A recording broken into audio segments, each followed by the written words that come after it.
In this video, I am going to show you how to add columns to your Wix website. So let's see how we can do it. So to add columns to your Wix website, open your Wix website editor. After that, we are going to select the strip for which we want to add columns. So we are going to select this first strip. So I am going to select it, and here on the top we will see this layout option. So we are going to click on it.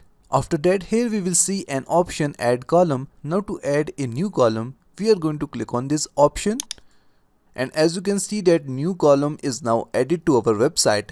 Now if you want to add more columns to your website, then again click on manage columns, click on add column, and as you can see that third column is now also added to our website. Now if you want to delete the column, just click on this delete button, and if you want to duplicate, just click on duplicate.